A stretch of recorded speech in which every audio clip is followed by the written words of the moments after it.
Bem-vindos de volta ao canal. No vídeo de hoje nós vamos conversar sobre aquele cansaço que não aparece nos exames, que muitas vezes não é validado pelas outras pessoas e ainda assim consome a nossa energia. A neurociência chama de sobrecarga cognitiva, ou seja, é aquele acúmulo de demandas mentais que exigem um esforço constante do nosso cérebro. E quando nós estamos fisicamente parados ou não, não influencia no descanso.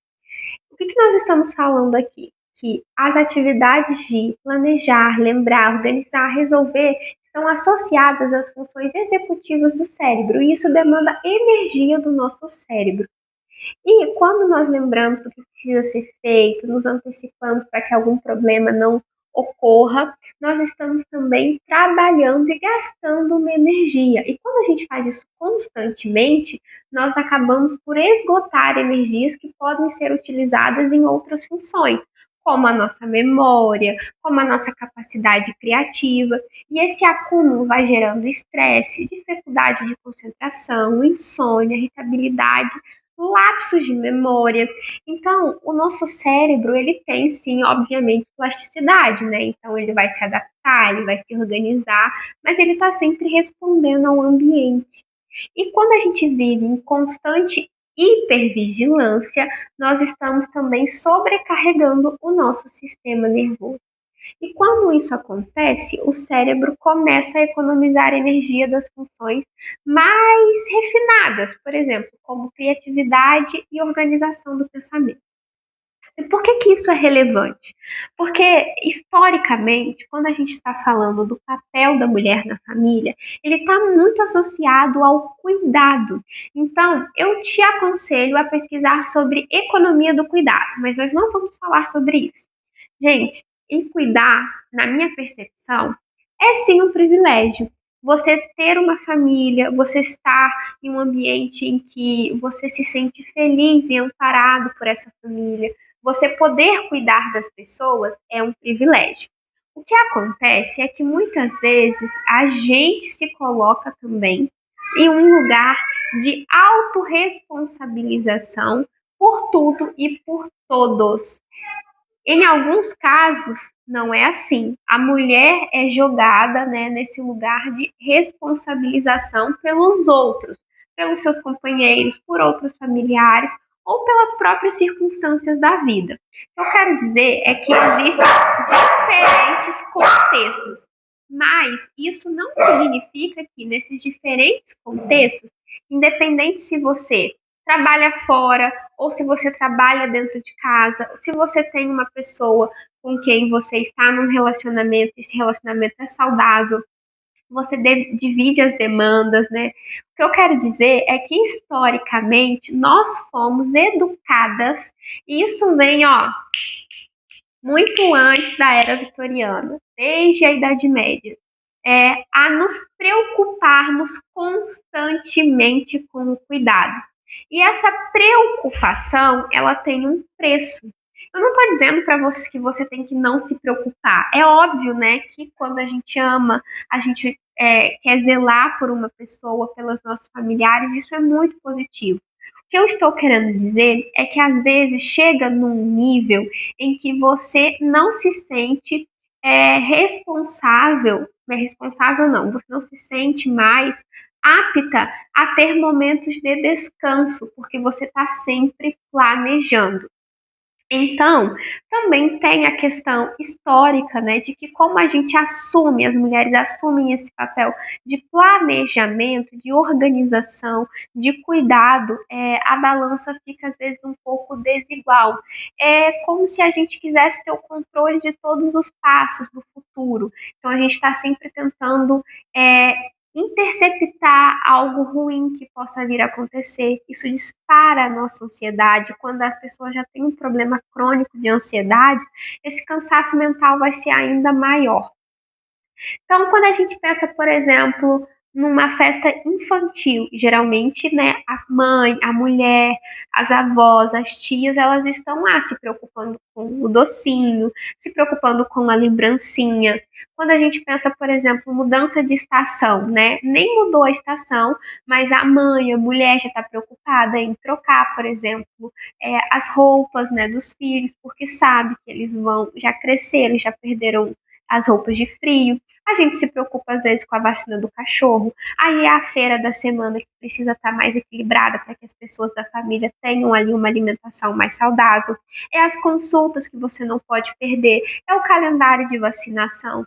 É a reunião da escola, é o aniversário do amiguinho dos seus filhos ou dos seus colegas e amigos, é a ceia de Natal que você já tem ali um planejamento, são os presentes dos parentes próximos, são todas as atividades que não estou dizendo que essas atividades elas são ruins, muito pelo contrário, às vezes a gente é muito feliz em poder cuidar e ajudar das pessoas. O que eu quero dizer é que todas essas atividades aglutinadas, elas demandam de você e elas consomem energia. E o que eu quero dizer é que às vezes você não está sabendo de onde vem o seu cansaço. Claro que se você está extremamente cansado, você tem que passar por um atendimento clínico. Você tem que ver se as suas vitaminas estão reguladas, se você está com o seu exame de sangue em dia. Tudo isso, gente, vai gerar impacto no seu bem-estar. Mas vamos supor que clinicamente o médico deu ok, você está bem, você faz, né, a sua terapia, você tem a condição financeira de se manter terapeutizado, você tem ali felicidade e prazer em cuidar das pessoas ao seu redor, mas você está sempre muito cansado, cansada. E o que eu quero dizer, gente, é que o problema não está no cuidado, o problema está na nossa gestão do nosso tempo, de às vezes não nos permitirmos descansar. E aí os momentos que são de descanso, eles são roubados por essa ansiedade crônica, por esse medo de que algo aconteça de ruim, por essa necessidade de planejamento constante, né? Por essa necessidade de vigilância constante. E isso piora muito quando você é a única responsável por mediar e por construir a rede de cuidado familiar. Então, se você está numa família e essa família é saudável, todas as pessoas que estão ali, elas podem e devem participar dessa construção dessa rede de cuidado. Então, realmente a divisão que a gente fala de tarefas, ela não deve ser só nos cuidados físicos, né? Ela também precisa ser na responsabilização que você tem com as necessidades de organização dessa estrutura familiar. Então, também é muitas vezes aprender a demandar, ensinar autonomia, quando a gente fala de crianças, e exigir uma postura, muitas vezes do companheiro ou da sua companheira, de responsabilidade com a construção, né, dessa rede de segurança familiar. Porque quando a gente está falando de saúde, a gente está falando de educação, a gente está falando de alimentação saudável, de segurança emocional, a gente está falando de coisas que passam pelo básico do dia a dia. É o cardápio da semana, pensar no que vai ser feito na feira, como se o plano de saúde foi pago, na vacinação que precisa ser, por exemplo, estar em dia, ou dentista que precisa ser colocado no calendário, no exame de rotina, e muitas vezes a gente vai se colocando num lugar de só cuidar e a gente vai esquecendo do autocuidado, da autopreservação e de ter momentos de qualidade que sejam 30 minutos assistindo um filme que você gosta, 30 minutos de uma leitura que não seja por algo relacionado ao trabalho ou algo relacionado ao acadêmico, 30 minutos de uma brincadeira livre, de você sentar na grama, de você colocar o pé na areia, 30 minutos a mais dormindo no sábado, na rede, depois do almoço, em que você não esteja sobrecarregada com a sua mente te apresentando 1000 planilhas de Excel com questões financeiras, a agenda das crianças, a agenda da família, planejamento da viagem, de férias. Isso, gente, claro, eu estou falando quando a gente tem uma estrutura familiar organizada e saudável. para além dos problemas financeiros e sociais que grande parte da população brasileira passa e que eu sei que é a realidade de muitas mães, né? E às vezes mães solo, mães que estão preocupadas constantemente, não só com questões da organização, mas com a sobrevivência real das suas famílias. Então a gente tem essas questões, mas o que eu estou querendo trazer aqui é de um cuidado de para você não deixar que esse planejamento constante roube o seu presente. E aí eu lembrei, né, de Um Teto Todo Seu da Virginia Woolf, que é um livro que fala sobre a necessidade de que as mulheres têm para que, se elas vão trabalhar, escrever literatura, por exemplo, que elas tenham um ambiente todo seu, um ambiente físico, ou seja, uma casa, um quarto do qual elas são donas. E isso pressupõe uma liberdade financeira. O que a Virginia Woolf está falando aqui numa primeira camada é que a mulher ela precisa ter uma liberdade financeira para que ela tenha a sua liberdade para fazer o que gosta, para fazer o que tem vontade. E a gente sabe que essa é uma realidade. E aí, gente, eu não estou falando, né, de famílias que têm configurações em que um trabalha e o outro um trabalha fora e o outro trabalha em casa. Eu estou falando de uma estrutura em que você se coloque, em que você tenha a sua liberdade financeira.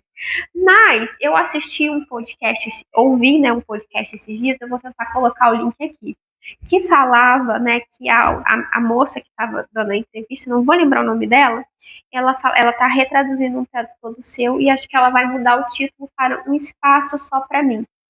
E aí esse título me abriu uma nova chave de leitura para esse livro, porque aqui a gente passa a entender que na contemporaneidade não basta a gente ter um teto físico, a gente não basta ter só a questão financeira resolvida. É preciso ter um espaço só para mim nas emoções. É preciso ter um tempo de qualidade em que você seja o foco, em que você não esteja tão abarrotada pelos problemas, pela função de cuidar daqueles que sim, você ama e que você ama cuidar. Repito, cuidar não é o problema é cuidar sozinha, o problema é cuidar sem apoio, o problema é cuidar sem divisão, o problema é você não ter tempo para você se sentir feliz com coisas que são muitas vezes não. É, como, deixa eu pensar melhor a palavra, não são usuais, mas, por exemplo, tá tudo bem o ócio, tá tudo bem descansar sem que você seja produtiva. É essa a palavra que eu estava procurando. Sem que esteja na função de cuidar. Talvez você só queira lavar o seu cabelo e ficar ali 30 minutos no seu banho. Talvez você só queira tomar um cafezinho, vendo a sua série conforto. Talvez você só queira dormir um pouco mais. Então, desenhar, pintar, ter um hobby, fazer um crochê, sem se sentir culpada por estar utilizando aquele tempo para você mesma. É você saber que você tem o direito de se colocar como prioridade em alguns momentos. Evidente que dentro de um lugar de responsabilidade e das condições que cada pessoa tem. Então, eu deixo aqui a minha indicação de Um Teto Todo Seu. Eu acho que essa é uma reflexão que vale a gente voltar e conversar mais. Mas a principal reflexão desse vídeo é sobre como é importante a gente ter espaços mentais para o não planejamento do futuro, para o não cuidado, mas simplesmente para o ócio, para o descanso do nosso cérebro. E aí a gente consegue alcançar esse descanso muitas vezes através do ócio, através de uma atividade que não necessariamente tenha uma carência produtiva, mas que seja afetiva, que seja recreativa, que seja um descanso mental. E principalmente a gente se colocar no lugar de que a gente tem o direito a esse momento. Porque se a gente faz a atividade, mas logo depois começa a se sentir culpado, porque poderia ter utilizado esse tempo para fazer uma atividade que seja mais produtiva para o bem, que seja da sua família, ou da sua carreira, ou do seu trabalho, a gente não teve um ócio de qualidade. Então, que a gente possa se sentir livre para descansar. Esse aqui é a minha principal dica desse livro e desse vídeo. E eu vejo vocês então no próximo vídeo. Tchau!